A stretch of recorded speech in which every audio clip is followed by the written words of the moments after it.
2025 ఫిబ్రవరి నెల కన్యారాశి ఫలితాలు. కన్యా మిథునయోర్ బుధ. కన్యా మిథున రాశులకి బుధుడు అధిపతి. అయితే ఈ రాశికి గురువు కుజుడు బాగున్నాడు. మిగతా గ్రహాలు 6 గ్రహాలు కూడా పూర్తిగా బాగాలేవు. అయితే గురువు వల్ల ఉద్యోగం బాగుంటుంది. కుజుడు వల్ల ఇళ్ళు, స్థలాలు, పొలాలు ఇట్లాంటివి కొనుక్కుంటానికి బాగా అవకాశం ఉంది. అయితే మానవుడికి అవసరమైనది ఏమిటి, అనవసరమైనది ముఖ్యంగా కావాలి. అన్నిట్లోకి ముఖ్యమైనది గురువు బాగుండాలి. గురువు బాగుంటే చదువుకునేవాడికి బాగుంటుంది, ఉద్యోగం చేసేవాడికి బాగుంటుంది, ఎవరితో మాట్లాడే విధానమైనా బాగుంటుంది. వాక్కుకు సంబంధించిన వాడు గురువు. కుజుడు ఆస్తికి, భూమికి సంబంధించిన వాడు కుజుడు. అయితే ఈ గురువు బాగుండటం చేత ఎప్పటి నుంచో ఇల్లు కొనుక్కోవాలి అని డబ్బులు జాగ్రత్త చేసుకున్న డబ్బులు కూడా అయిపోతాయి, కానీ ఇల్లు కొనుక్కోవటం జరగదు.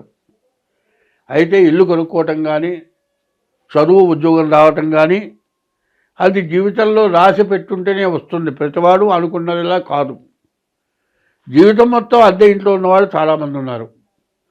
బాగా చదువుకొని కూడా ఉద్యోగం లేకుండా ఆటో నడుపుతున్న వాళ్ళు కూడా ఉన్నారు. ఇదేమిటయా వాళ్ళ పూర్వజన్మ సుకృతాన్ని బట్టి ఉంటుంది.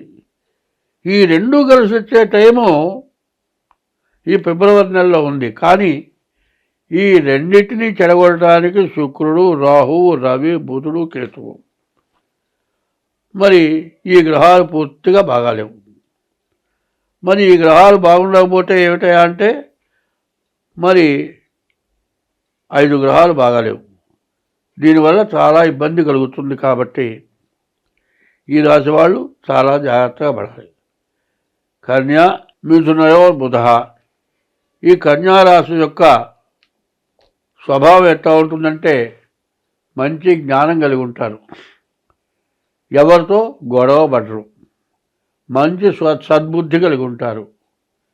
వీళ్ళు వ్యాపారం చేసేవాళ్ళే అవుతారు. ఈ రాశి వాళ్ళు వ్యాపారంలో ఎట్లా ఉంటుందంటే అవతల వాళ్ళకి చక్కగా నచ్చ చెప్పి వ్యాపారం చేసేట్టుగా ఉంటారు. ఒకడు పరమ మూర్ఖుడు వస్తాడు, వాడు కొనేదానికంటే తిట్టడం ఎక్కువగా ఉంటుంది. ఏమి తిట్టినా నన్ను కాదన్నట్టుగా ఉంటాడు. ఎందుకంటే ఘర్షణ పడే మనస్తత్వం వీడికి లేదు కాబట్టి ఎప్పుడూ గొడవ పడడం. తర్వాత ఈ రాశి వాళ్ళు ముఖ్యంగా చేయవలసిన పని ఏమిటి? ముందు మీ జాతకం చూపించుకోవటం అత్యవసరం. డేట్ ఆఫ్ బర్త్ ద్వారా కానీ, లేకపోతే హస్త సాముద్రిక ద్వారా కానీ, కర్కాటకం, సింహం, కన్య ఈ 3 రాశులు కూడా పూర్తిగా బాగాలేవు. ఇంతకుముందు కర్కాటకం చెప్పుకున్నాం, తర్వాత సింహం చెప్పుకున్నాం, ఇప్పుడు కన్య చెప్పుకుంటున్నాం. ఈ 3 రాశులు బాగాలేవు. అయితే రాశి ప్రకారం జరిగేది 25 వంతులే చెబుతూ ఉన్నా. రాశి కూడా జన్మ నక్షత్రాన్ని బట్టి వస్తుంది, కానీ పిలిచే పేరు నక్షత్రానికి సంబంధించిన పేరు పెడితేనే ఆ రాశి అవుతుంది. కాబట్టి ఇది వివరంగా చూసుకోవాలి. తర్వాత 26వ సంవత్సరం వరకు ఎంత అజాగ్రత్త పడ్డా ఇబ్బంది పడేది మనమే. కాబట్టి ఎక్కడా ఎటువంటి అజాగ్రత్త పడకూడదు, ఎక్కడా తొందరపడకూడదు. తొందరపడి ఘర్షణ ఎగకూడదు. ఎంత ఓర్పు ఉంటే అంత నేర్పుగా ముందుకెళ్ళగలుగుతారు. ఓర్పు లేకపోతే చాలా ఇబ్బంది పడతారు. తన కోపమే తన శత్రువు, తన శాంతమే తనకు రక్ష, దయ చుట్టంబవు, తన సంతోషమే స్వర్గము అని ఇన్ని విధాలు చెప్పుంటే ప్రతివాడు కూడా నేను అంతా నా వల్లే అవుతుంది, నేను అనుకోవటం చాలా తప్పు. ఎవడి వృత్తి అయినా సరే, నేను జ్యోతిష్యం చెబుతున్నాను, జ్యోతిష్యం చెప్పుకుంచుకునేవాడు నా దగ్గరికి వస్తే వాడు 10 రూపాయలు ఇస్తే నేను బతుకుతున్నాను అని అవతల వాడి మీద జ్యోతిష్యం చెప్పేవాడు కృతజ్ఞతగా ఉండాలి. అదే చదువుకుండే చోట మరి చదువు చెప్పే లెక్చరర్ కూడా ఈ పిల్లలకి నేను చక్కగా చదువు చెబితే వాళ్ళు ఏదైనా తప్పు చేసినా కూడా నాయనా ఇది తప్పురా అని మంచిగా చెప్పి, తల్లిదండ్రులు తిట్టి చెప్పినా కొట్టి చెప్పినా సరిపోతుంది, కానీ ఇవాళ రోజున చదువు చెప్పే గురువులు కొట్టి తిట్టే రోజులు కావు. రేపు పొద్దున్న ఫ్యూచర్ ఆలోచించుకోరా, ఇది తప్పురా అని మంచిగా చెప్పి 10 మందిలో ఒక్కడిని బాగు చేసినా నీ విద్యకి మేలు జరిగినట్లే. కాబట్టి గురువు బాగున్న వాడికి విద్య బాగా వస్తుంది, కుజుడు బాగున్న వాడికి ఆస్తి వస్తుంది, గురువు బాగున్న వాడికి ఉద్యోగం కూడా వస్తుంది. కానీ మిగతావన్నీ బాగా లేవు. కాబట్టి ముందు జాగ్రత్తగా మీ డేట్ ఆఫ్ బర్త్ ద్వారా మీ జాతకం చూపించుకోవటం ఒకటి. రెండోది, ఎక్కడా ఎటువంటి తొందర పడవద్దు. ఎంత తొందర పడతారో అంత నష్టం పడటానికి బాగా అవకాశం కనపడుతుంది. కాబట్టి ఏమాత్రం అనుమానం మీకు ఉన్నా సరే వెంటనే మీ జాతకం చూపించుకోండి.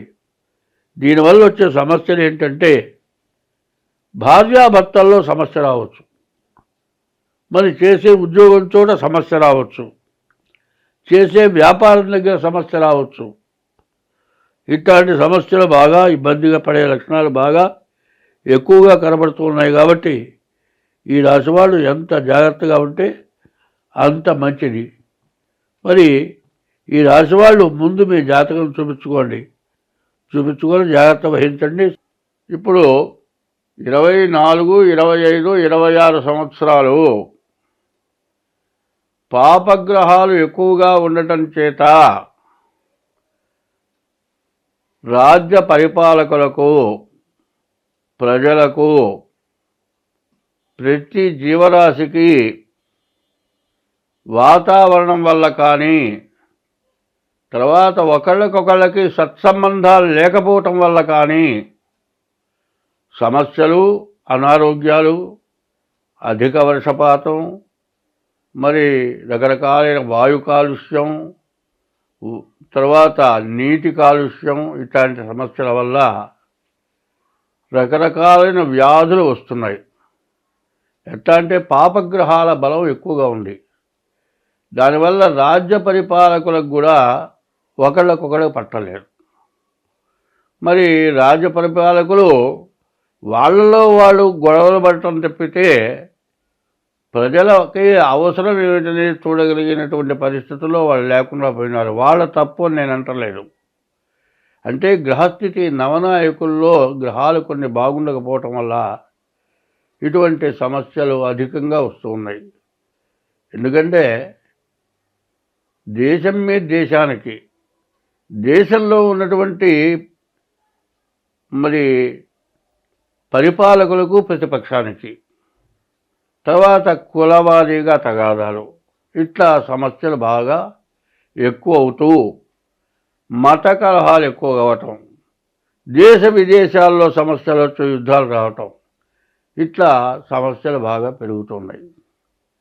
ఇట్లాంటి సమస్యల్లో మతాల్లో కల్లా హిందూ మతం అనాది మతం అని చెప్పింది.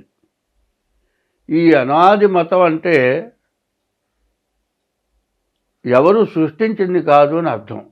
అనాది అనగా మొదటి నుంచి ఉన్నటువంటిది, ఎవరు తీసుకొచ్చి పెట్టింది కాదు. దీంట్లో నుంచి ధర్మశాస్త్రంలో నుంచి కూడా కొంత భాగం న్యాయశాస్త్రం తీసుకొని పరిపాలన జరుగుతుంది. కానీ పరిస్థితుల ప్రభావాన్ని మనం అర్థం చేసుకోవాల్సిన అవసరం చాలా ఉంది. కాబట్టి తనని తను రక్షించుకోవటమే ఎవరికి కష్టంగా ఉంది. ఎవరికైనా తను బతకడం, తన భార్య పిల్లల్ని బతికించుకోవటానికే సమస్యలు ఎక్కువగా ఉన్నాయి. కానీ ఇట్లాంటి సమయంలో పక్క వాళ్ళ సమస్యలు పట్టించుకోవటం, దీనివల్ల సమస్యలు పెరగటం జరుగుతోంది. ఎందుకంటే హిందూ మతంలో మరి ధర్మము, న్యాయం, ధర్మో రక్షతే రక్షిత అని, ధర్మాన్ని నువ్వు రక్షిస్తే నిన్ను ధర్మం రక్షిస్తుందని చెప్పింది.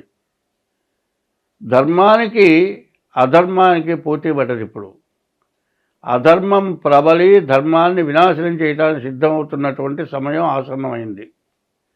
కాబట్టి ఒకప్పుడు మా చిన్నతనంలో ప్రభాకర ఉమామహేశ్వర పండితుడు ఉండేవారు.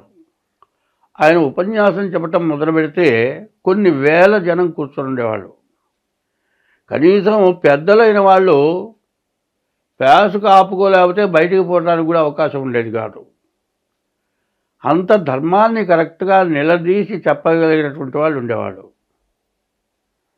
మరి వాళ్ళంతా అంతరించిపోయినారు. ఇప్పుడు కాలక్రమేణా మరి శృంగేరి, మరి 4 పీఠాల్లో మొదటి పీఠం శృంగేరి, అటువంటి శృంగేరి పీఠం కొంత చెబుతూ ఉన్నది. వాళ్ళు చెప్పేదాన్ని ఎవరు ఎక్కడ కాదంటానికి వీల్లేదు. వాళ్ళ నుంచి ఉద్భవించిన వాళ్ళే అంట నేను. ఎందుకంటే ఏం చెబుతారంటే, సంస్కృతము అనే పదానికి అర్థం ఏంటంటే సంస్కరించిన భాష సంస్కృత భాష. సంస్కరించడం అంటే దాన్ని ఎవరు ఇక కాదని అంటానికి వెళ్ళేది ఇది సంస్కృతం, సంస్కరింపబడిన భాష. ఒకప్పుడు భాషా ప్రవీణ తెలుగు టీచర్స్ ఉండేవాళ్ళు. ఇప్పుడు బిఏ వాళ్ళు తెలుగు టీచర్స్గా వచ్చారు, ఎంఏ వాళ్ళు తెలుగు టీచర్స్గా వచ్చారు. అయితే అంతకుముందు సంస్కృత పాండిత్యం ఉన్న వాళ్ళే టీచర్స్గా ఉండేవాళ్ళు. సంస్కృత భాష బాగా అమల్లో ఉండేది, బాగా మాట్లాడగలిగేవాళ్ళు. ఇప్పుడు బిఏ ఎంఏలో కూడా కొద్దిగా సంస్కృతం ఉన్నది, కానీ అచ్చగా తెలుగులో చెప్పడం జరుగుతుంది. అటువంటి వాటిల్లో ఇవాళ మహామహులు చాలామంది ఉన్నారు. ఈ మహామహులు ప్రజలకు ఏ విధంగా బోధించాలి అనేటువంటి విషయాన్ని బోధించి జనం నడుచుకునేటువంటి స్థితిలో రాజకీయ నాయకులు, జడ్జీలు, లాయర్లు, పెద్ద పెద్ద విద్యావంతులు అందరూ కూడా వినేటట్లుగా చెప్పగలిగినటువంటి వాళ్ళు బాగా ఇప్పుడు అమల్లో ఉన్నవాళ్ళు 3 కనబడుతున్నారు. చాగంటి కోటేశ్వరరావు గారు, గరికపాటి నరసింహారావు గారు, షణ్ముఖ శర్మ గారు, వీళ్ళు 3 కనబడుతూ ఉన్నారు. వాళ్ళు చెప్పింది ఎక్కడా తేడా రాదు. స్వస్తి.